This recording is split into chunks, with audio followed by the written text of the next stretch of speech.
I don't need to see at the end of season 2, May has a baby, and the season finale, she's like, I think I'll name him Plagueis, you know?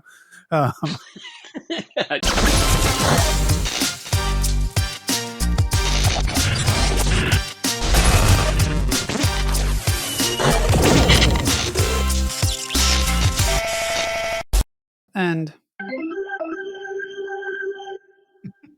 yay. You do it every time. We are. You do it every time. Welcome back, Jeff. All right, Paul. So lots to talk about. We've got the Acolyte premiered, new Star Wars show. Spoiler alert. Yep. I actually like it. I'm probably going to get a lot of hate on the internet for saying that, but nevertheless, can't wait to dive in. We last video we were talking about the Venom 3 trailer. We were a little harsh. Yes. So, we were a little harsh, and it's so funny you want because to say? Yeah, like I listen to a screenwriting podcast, and Kelly Marcel is on that podcast all the time, and she's really good, and she's a good writer. And I'm like, I was trashing her, but I shouldn't trash her. She's a good writer. She did Saving Mr. Banks, and she did what is it? 50 Shades of Grey. I mean, those are well written things. I have no idea what's going on with the Venom thing, but I mean, she's a good writer. She knows what she's doing, but I can't forgive them for just having nothing, that character having nothing to do with anything from the comics. It's like they just borrowed the black gook and put it in a new movie, and that's it. But she took the job. That's the job. This is Paul. And not sorry apology. She did it good. My sorry, not sorry apology. Yeah. No, I mean, if you're a fan of those movies, and Tom Hardy also, I guess, wrote it too. So which was kind of not exactly the direction that we had taken the conversation. I think you kind of went off about Tom Hardy collecting his paycheck and having just showing up for work and punching out and just showing up for work. But he actually, I guess he was invested enough to write something down. So, so it's a great movie they made for people who like whatever movie that is. But I don't necessarily think of it as a Venom movie because, I mean, it's as bad as that Punisher movie. It's not a bad movie. I'm just saying it's as bad as when they did the Punisher movie. Didn't call him the Punisher, didn't give him the skull on his chest, and just made a Dolph Lundgren film and just slapped the logo Punisher on the front. It's the same thing. They just gave him the black alien gook and made a totally movie that has absolutely nothing to do with the original character. So Paul said, call him Eddie Brock, but it's not a bad movie. I say agree to disagree. That's all that needs to be said, right? So for those of you that don't know, they're not good movies. They're not good movies. They're not good. So for those that don't know, they're not good Venom movies. Paul actually works in the film industry, has worked on some notable films that we can talk about, like the first Avengers movie, Guardians of the Galaxy 3. So we've done the first Avengers, Guardians of the Galaxy 3. Anything else beyond that? I'm not even at liberty to know, so we'll just have to what movies he's working on. I signed non-disclosures, so I can't tell about any of the newer projects that I'm working on. But we just know that he's very busy. I don't want to make videos coming out late. Very busy. Paul wants to continue to work in the film industry, which is why I don't want to make enemies. I certainly don't want to make enemies of writers I respect, but I mean, if you're making another Venom movie, just give me a call. I'll shoot you some ideas for for nothing. And just actors, keep it on track. Make actors, producers, writers that you respect as well. Yes, I don't want to make enemies. Yeah, no, they're good. Kelly Marcel's a good writer, and she wrote 2 movies I saw that I liked very, very much. But man, I don't know what's going on with the Venom thing. Like it's just not up my alley. It doesn't really have much to do with Venom other than that it looks like Venom. But so before we spend another 40 minutes talking about the Venom movie. Yeah, about Venom. we should move on and talk about Star Wars: The Acolyte. I was The very, very Acolyte, two excited episode. for this show. You were very, very excited? I was very excited when I saw the trailer. Some people, I was surprised, kind of were like, "Oh, this looks stupid," but to me, I was like, "All right, I love Mandalorian is amazing, right? It's such a great show, especially the first season. Um, we all know Andor was great. It was very well made. It's not really my cup of tea, but I didn't not like it. It's just not like what I'm looking for as far as like a Star Wars show or movie. But I think for them to create a show that takes place in a different era, finally, like not revolving around the Skywalkers or the Emperor or whatever, just not a prequel to what we saw happen or a sequel to what we saw happen, and just keep recycling all the same stories from different points of view, to actually Right. show a new era where finally we could see new characters, we can see all new stuff. I was very excited for that. Plus, to me, Star Wars, I mean, yeah, I love the bounty hunters and the whole like Western feel, but the stuff I really love is the fantasy, mysticism, the Jedi, all of that. Uh, I mean, sure, like a video game that's coming out like Outlaws. I'm sure it's going to be great, and I'll probably play it. But I'm like, I want like Jedi stuff going on in Star Wars. I want to see the Force. I want to see lightsabers. That's so for them to actually be like, oh, we're gonna do a show about kind of the height of the Jedi Order and focus on Jedi, and I didn't know what it was going to be. I didn't realize it was going to be like a murder mystery, which I also I think is fun. I think Is that's interesting, yeah. yeah. So I was very excited for it to come out. And man, did it Well, get a lot of what?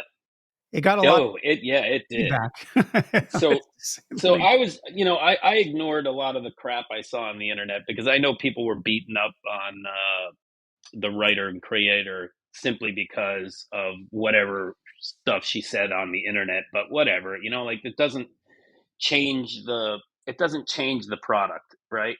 So it's not like she hadn't shot it before she said all that anything. So like whatever, her personal, separate the art from the artist. I always separate the art from the artist, right? sure. Like so I watched this and I watched these two episodes and boy, you're right.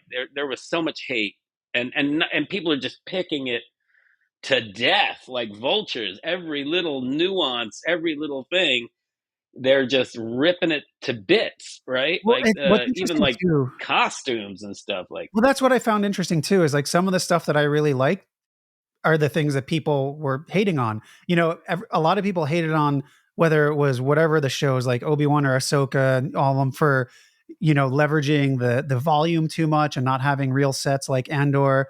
I'm like, oh, finally, like real sets, like no volume use in this show. I thought that was awesome. I thought the costumes were really there cool. is no volume use in this show. I did not know that, but Yeah, that's I believe it. so. It looks right. Looks about like that. Yeah, I love that it's like kung fu vibe, like kung fu murder mystery, actual like wire work, like fighting, like seeing Jedi, like Yeah, getting all wild like that. I think it was awesome. I've heard things. I didn't know I wanted kung fu in my Star Wars, but now that I have it, I'm happy. Oh, I love that, and Like I it's interesting because the love other kung fu things, in Star Wars. That's cool. some of the other things people were saying was like, oh, it's too childish or whatever, too kiddie, and besides the fact that I will point out that aside from Andor, 99% of Star Wars is made for children. This isn't new. This isn't like something like, wow, they really softened it once it went to Disney. Like, this is, but what I Yeah, let's not forget. I think there's like 3 or 4 burping and farting scenes in Return of the Jedi. And I think there's I think the yeah, frog farts and a yeah, frog burps and Java like burps, something. whatever. Java the Hutt. Yeah, But I think there's like lots of farts and burps in Jedi. So well, Jedi's what I pretty found childish. funny was that like people are like, oh, this is too childish, and I'm like, really? The opening scene was like a crazy kung fu fight where the most well-known popular actor in the entire show In the whole died series. in the It's first true. 5 minutes with a blade to the heart, and you see blood. And Andor aside, because that was made for adults, I think besides like Ponda Baba getting his arm cut off in A New Hope, this might be or the Wampa eating a tauntaun in special edition. This might be the first time you actually see blood in any Star Wars like movie or show. Like Yeah. they don't show blood, and here you see the main character getting stabbed in the heart and bleeding out to death. And I was like, how is that childish? But nevertheless, people are. There's like a meme, like if you love Star Wars, then you have to hate everything that comes out, or you have to complain about it. And this show is definitely taking it to new levels. But I'm digging it. I love where they're going with it. I'm like, okay, murder I got mystery. to be honest. I really like the plot. I'm very into the plot. I have some issues with a couple of things. The things I have an issue with are the poor dialogue. I mean, they literally sound like space cops. I mean, it sounds like an episode of CSI Miami that someone just decided to turn into Star Wars. But I like the plot. Which I I think very much like the plot. Is intentional. So I will say that, yes, I agree. The show is not perfect. Mandalorian, especially that first episode, you come away and you're just like, this is awesome. This is how you make a show, right? I think that there are areas that could be improved. There are areas that could be better. It's an interesting thing to call it that, right? Because we're seeing now the Jedi in a different era from a different time. And I don't know if you read any of the High Republic books or comics. I'm guessing probably not. And No. I read a few of the comics, and the idea here is that they're actually supposed to be different from how we've always known them or seen them. There are a lot more of them. They're more of an independent, almost like kind of like military group that like are policing the galaxy, taking things into their own hands. They're not there. This is supposed to be the sort of introduction, the way I understand it, of the like kind of the next whatever it is 100 years of the sort of like downfall of the Jedi and how they become like too integrated with politics. And this is sort of the start of it. And before, like prior to that, this is like them at their peak, and they're just like, yeah, we're the ultimate power in the universe, and like they're good, but they're like doing things the way they want, and they are acting as cops and policing the universe and or the galaxy with their own oversight without the oversight of anyone else. And so it is a bit of this like sort of cop drama, this procedural Yeah. like, murder mystery of like, okay, and Do you think that they're trying to draw a correlation between like the Catholic Church and the Roman Empire kind of thing, where they're like, hey, these people were, you know, monks at one time, but then became so integrated as part of the like function of the government and the military that they had lost their way and just became these sort of like false prophet characters that now govern in place of and have forgotten all of their like purpose of benevolence and charity and all that sort of stuff. Like, do so you yeah, think that I mean, they're trying to draw some sort of correlation between that? I think that we're going to see, we're going to learn more as the show progresses, and we'll get a better understanding by the end of it. But 100%, there's a lot of parallels there. And I think we're going to see each episode, right? That it seems like they're kind of, it's probably too early to tell, but seems like they're kind of exploring the Jedi in a different light than we've ever really seen them as this sort of like Yeah. authoritative power that is, they're not the bad guys or villains, but they're dedefinitely flawed. And they're kind of Well, highlighting we don't even know. I mean, what have we seen them do? All we've heard is that they're responsible for this girl's family's death, well, or right? something, right? We don't And then know. she joins the order, right? All they've said So is that's that all we know.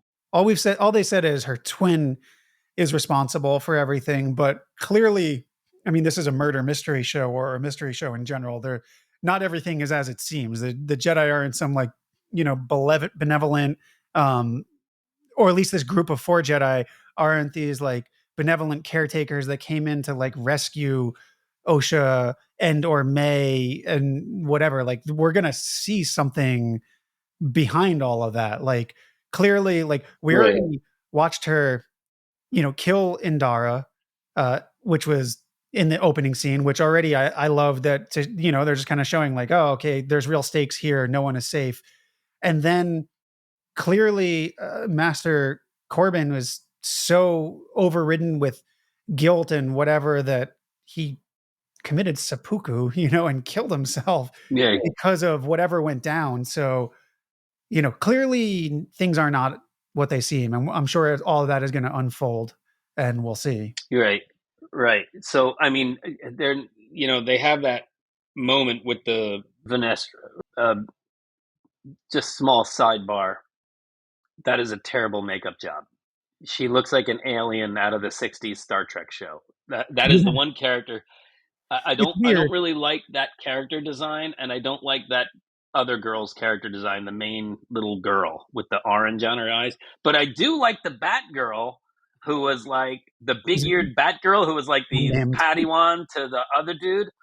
I liked her. I bring her back. She was cool. I like I that said, character. I sorry, want to see more of her. I said it was Master Corbin. It's actually Master Torben, but nevertheless, Master Torben. yeah, I think, Wait, Torben was the Jedi guy? yeah, the one who had The taken the Jedi vow. guy who has the force field around him? Yeah. Yeah, which Yeah, actually, like a vow of silence.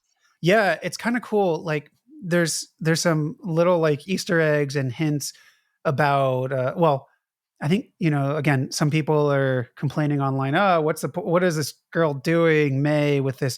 Oh, you have to kill a Jedi without using a weapon or something. Um, it's actually taken from the Darth Vader comic that is canon, where he got his red lightsaber, where they introduced the concept of like bleeding the kyber crystal, and it was a pretty cool run. I don't know if you ever read it, but basically Darth Vader had to go on a quest, whatever you want to call it, a mission. He had a Pilgrimage. yeah, no, it was a, what do they call it? Like a trial, where he had Hmm. to find this old Jedi who had left the Order, who also had taken this vow. He was like this badass warrior Jedi, but he had taken this vow where he's sitting meditating with his like force field around him, and essentially Vader had to kill him without using his weapon, and then he had to defeat him and take that guy's lightsaber and then bleed the kyber crystal to turn it red. And they kind of are hinting at a few of, like her having to defeat a Jedi without his weapon, this guy taking the vow, which it was called, I don't remember, it was some weird, Star Wars thing. But he took this vow But and was like in this, meditative force field, because this isn't just made up. It's something somebody researched and was like, "Oh, I want to integrate that into this." I like yeah, that. yeah, That's totally. pretty cool. I thought that whole scene with the dude in the little force field was unique. I've never seen that in Star Wars before, and I thought that was Totally. cool. The guy's like, "Hey, I did something bad, and I'm gonna atone for it by sitting silently in this room until I die." Yeah, and in meditation, Like, and she comes in, she can't get into. I mean, that was awesome. yeah, It and was she like can't get power, into it, and she's trying to. but Yeah, that was pretty cool. yeah, And he has a cool look, that Jedi. He's yeah, a weird little look with his beard. He looks like a Jim Henson or something, Jim Henson Jedi or something. But yeah, but I forgot where I was going. But yeah, I'm the sorry. design on that green alien is Oh, just not good. Like yeah. the So actress is good, she's but she's a not that character. design. She looks like she's from the '60s Star Trek. She was a big character in High Republic era, and I haven't read it all, but I did a little research, and she's actually a really cool character. And her look too was, I liked it much better in the illustrations and the comics. She has long purple hair, and she kind of disappears for a while. She becomes a, I think they call it a way seeker. So back in that era, Jedi could just leave the Order and be like, you know what, I'm not going to follow the rules of the Jedi Order. I'm going to follow the way of the Force wherever it guides me. So and they're called way seekers. So she left the Jedi Order to become a way seeker, and then this is her sort of reintroduction, because apparently with the High Republic, there's like multiple phases, and they've like sort of, there's like three eras that are like different time periods, and they've kind of like jumped around between them. And so we saw in High Republic era Vernestra leave to become a way seeker, but we don't know what happened after that. And this is like this was a reveal of her returning. Not even returning. She's back. Now she's kind of like in charge of the Jedi Order. So however many years it was like, oh, okay, she's been a way seeker for a decade or so. We don't know what led her to come back to the Jedi Order. We don't know Right. why she came back or why she's sort of like in charge of it now, which is also an interesting thing because I don't know. At this point, anybody could be like, who's this? Who's the Sith Lord or evil, master that's pulling the strings here? We don't know. It could be anybody. You had a I have a really theory. interesting theory that I want to hear. So why don't you share that? My theory is that it's Carrie-Anne Moss. Okay. Tell. I don't know why. You know why? Through how the dialogue is written. Okay. It just I could feel like someone is writing something that's avoiding. They're purposely using language that leads me to believe that it's Carrie-Anne Moss. Gotcha. So just the way things were said, the fact that I don't think you haven't seen her close up. You have, well, now you have. I mean, you haven't seen her close up. You do see her once in the villain in full body standing on the hill, but not close enough to see her physique if right. it's her. And obviously, the whole idea of her hiding her face under the helmet is also there. Plus, you have Carrie-Anne Moss. You're not going to get rid of her that easy. I mean, that's a lot of clout to try and pay just to try and trick your audience. You know what I mean? It's kind of like a Deus Ex Machina. Like, hey, we're going to give you Carrie-Anne Moss, and then they're not going to give you Carrie-Anne Moss. So, like, Yeah. I I do feel like think they that, think that there's a few seasons in this show, and that once you reveal who the villain is, we move into the next phase of the story, right? I don't think she'll die at the end of this, and I think that you'll find out that she's been infiltrating these Jedis for whatever reason she has, right? I think, But I mean, we're probably going to see Carrie-Anne Moss in flashbacks. I mean, uh, the showrunner had already said that she took like a Rashomon approach. So we're going to yeah, see like a series of different perspectives of what goes down. And I can't imagine like you said, they didn't get Carrie-Anne Moss to play a character for 5 minutes 5 minutes, yeah. in the whole season. And also like we're gonna have to see like what went down. And so I imagine like we're gonna see flashbacks with her. But so you think that she could be the one, like they never showed a body, they never said like, oh, whatever, like Yes, that's what it was. You know what? We must have discussed this because you pointed it out. Nobody recognized. They just say she was killed. They don't talk about anything at all about it, like where her body is, or did her body disappear and become a cloak, or they don't acknowledge it. Once she's dead, they just say she killed her, and that's it. That's all they say. She killed her. So the thing that will be interesting is, you know what? I might be wrong because I just think I just undid my plot, my idea. Because if a week later people are saying, "Oh, the Jedi people, the Green Lady and the other ones are all saying, well, she killed that Jedi. She killed that Jedi." I mean, they wouldn't be saying it if the body was gone. So maybe it isn't her. well, Who do yeah, you I think don't it know. is? I mean, at this point, I feel like it's so early in the story that it could be anyone. And honestly, like a good murder mystery, like everybody is a suspect. And when there's like a couple fun Well, murder there's no mystery murder TV shows. mystery. We know who murdered her. It's a mystery as to whether or not she's still Sure. alive, and it's a mystery as to who's behind that Yeah, villainous who's mask. pulling the It strings. could be that green lady, like you said. Well, okay, so it is so maybe it's not a murder mystery, but there's and when I watch those, up until the finale, the season finale or whatever, I'm always like, well, it could be this guy, it could be that guy, it could be this girl, it could be this, and like I don't know. And so I think there's going to be a lot of if this show is well written or executed properly, then there should be like a lot of red herrings, and there should be twists and sort of leading you in different directions of like, well, maybe like the green Vernestra, right, is the head of the Jedi Order, and she was also canonically, she was I think the youngest Jedi ever to be given the role of Jedi Knight or Jedi Master, one or the other. But so she's like, powerful Jedi, and maybe it's like, okay, maybe she's like she's the head of the Jedi Order, but she's the bad guy, or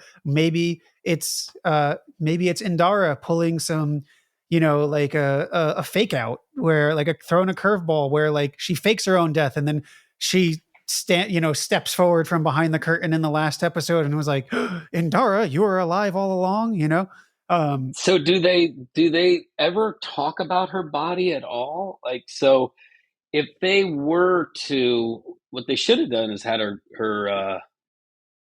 they should have had her body disappear into just a cloak like Obi-Wan. And that way you could be like, oh, well, the Jedis didn't get their hand on it. So when she shows up in the last episode as the villain or whatever, then you'll be like, oh, well, now I know why the Jedis don't have a body. But well, I think and I don't want to get nitpicky over like canon and timelines and whatever, but I seem to think that like sort of kind of feel like I remember when Yoda, who is we're not seeing, but he is around, like he's been around for 900 years. yeah, So he's only 800 at this point, but it doesn't seem like it's a common thing for Jedi to, when they pass, become one with the Force and become a Force ghost. Because even he's like, oh, Qui-Gon, at the end of episode 3, he was like, I got in touch with Qui-Gon. He became a Force ghost and he's taught me how he did it, and he seemed kind of like it's like new information, or he was surprised about it, yeah. So I don't think it's like a common thing, but Hmm. I don't know. I mean, there's going to be a lot to see and a lot to be revealed with the show. I just want to say it's not perfect, but it's also not my least favorite Star Wars show. No, for sure. I like the plot. I think the actors are doing good. Everybody's doing great with the acting, and the plot is interesting. I am intrigued each time after these to watch more. Yeah, that's the thing that I wanted to say is that even after the first 2 I don't episodes, know where it's going. the first one and the second one, I'm like, oh, I can't wait to see the next one. I can't wait to see where this goes. I can't wait to see what's next. And they're doing a good job with that because, probably of all the newest live action shows, I'd say Book of Boba Fett was like the lowest rated, if I had to rank them in order.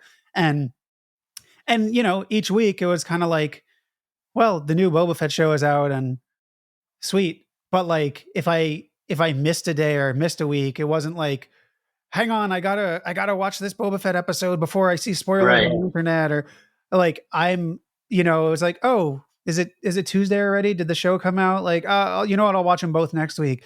This, I'm like, it's Tuesday night. It's 9 o'clock. I want to see the new episode and like, catch all the Yeah. things before there's spoilers. I want to see where it's going. And they're kind of like leaving off like Yeah, I'm cliffhangers. curious. I've never seen a Star Wars story like this. First of all, I'm intrigued because I don't know any of the characters. They're not anyone familiar, so I don't I have to love be that. like, oh, Chewbacca would never do that, or Luke would never do that. And, there's also a lot of new aliens in here that are interesting and weird. Like my favorite, the Bat Girl. I like Bat Girl. My new favorite character. I want an You action like figure Batman, of that's her. why. She's cool. The little Bat Girl with the big Make bat one. ears. I like her. I definitely want an action figure. They won't make one. Oh, one Wait a thing I minute. will say that It's Disney. I They kind of, will. because sort of like segue from you saying it's all like new characters, that one thing I hope they don't do, you know, and I feel like they probably will in some capacity. And if it's subtle or done right, it'll be okay. But I just don't want to see the master, the Sith Lord, whatever, be Darth Plagueis, or one of the characters turn out, or like May turn out to be Darth Plagueis. Because I could see them doing this connection to current Star Wars lore. Like there has to be some way to link them. And I just don't want to like, oh, it was great. Now, yeah, the like nostalgia of like it's Darth Plagueis. We've never seen Darth Plagueis like in live action or on cartoon or whatever. And like now we're finally getting to see Darth Plagueis outside of a anecdote that, you know, Palpatine like, you know, recites to Anakin in episode 3, but like just do something new and fresh. Like not everything has to I agree. connect, you know? I agree. I agree. If they connect it, then people will be like, okay, let me go back to my lore book and make sure that everything is lore friendly. And now everything that they do with the Dark Plagueis in season 2 of this show or season 3 of this show, everything they have to do has to fit into the little, you know, the nerd's little perfect book, right? Our nerd brains want that, you know, like we want our continuity to be stacked nicely like Legos. So if you start adding in a character who now runs a string or a thread all the way to the lore in some way, now everybody's like, okay, I'm like an ant on a path. I have to see that lore all the way through, and I want Yeah. every story filled in between here and there. I want to know what Darth Plagueis did on Tuesday, Wednesday, and Thursday, and I want an Andor style show that tells me about John Gabob, the one character I saw in this one episode who has bad ears, and I With love bad that ears. guy. And Yeah, I I just love don't that want to guy, so see I like have to have his series I now. don't need to see at the end of season 2, May has a baby, and the season Yes. finale, she's like, I think I'll name him Plagueis, you know? Yeah, I don't want any. Stop with the incestuous stuff. It Yeah, yeah. always, Star Wars is Hey, very incestuous. It has a lot of, I don't mean like, you know, no, family you know, incestuous. I just mean it, everything you know has what I to mean? It's connect. just I don't everything has to be, you know, just leave this thing, Yeah. let it be what it is. You know what I mean? Because, you know, Yeah. yeah. All right. Well, I'm So, excited. all right. So that's 1 and 2. I did not hate it. I like the plot very much. I'm intrigued to see where it's going. I bumped up against some of that dialogue is like straight out of a CSI. I was waiting for like the guy with the glasses to show up, you know, In and the go name of the law. wow, and then the Who song would play. Bob O'Reilly. You know what I'm talking about? Yeah. David Caruso. Yeah, I was waiting for David Caruso to show up and be like, "That's my dialogue." You're saying? Yeah, no, actually I'm really excited to see where it goes, and it's definitely a show that also sort of will be able to judge it more by the end of it. You Yeah, of know? course. That's why I'm not being so harsh. I mean, I'm sure. I mean, if this whole thing takes a big fat crap at the end and it becomes just a big silly shenanigans, and I'm like, oh, we've got Darth Plagueis in there, and all this, I'll be like, oh Yeah. man, why'd you Oh, do look, that? baby Palpatine. Yeah, I think Yeah, I you'll never see watched the baby show. Palpatine. So Acolyte, I'm excited to see where it We'll put it goes. in our Lost episode. Yeah, I'm having fun with it, and I'm excited to see where it goes. And it's I'd almost say it's the discourse and the vitriol online is almost as entertaining as the show itself, except I don't really enjoy all of that. I just like I'm I like, don't oh either. man, It's funny. people are I nuts. read some of it, and I'm like, okay, let's see which one of these people hurls a rotten egg that I agree with. So far, I haven't, I Yeah, haven't agreed with any. I'm like, which one of these would I go? Oh yeah, that's really good. I mean, like, totally. oh yeah, that guy has a very good point. That guy has a very good point. There are, you know, there's so many accusations about things going on, and they have only watched 2 episodes of the show. like, Yeah, no, I know, and like, come on, it's man. ridiculous. So, all right, so all in all, I'm excited about this show. I'm enjoying it. I'm looking forward to watching more. Time will tell. Uh, and yeah, we'll be back next week again to discuss the next one and see where this story goes. I'm excited. Yeah, me too. I like the plot. I'm here for more. I want to see what happens. I like these characters that they're designing, and I do want to see more. Um, I don't know. I have no idea. I honestly have no idea where this show is going, which is about one of the best compliments I could pay it, you know? So yeah, we'll see. Yeah, we'll see. All right. Till next week. Till next week. Till next week. You're not going to play your baseball thing?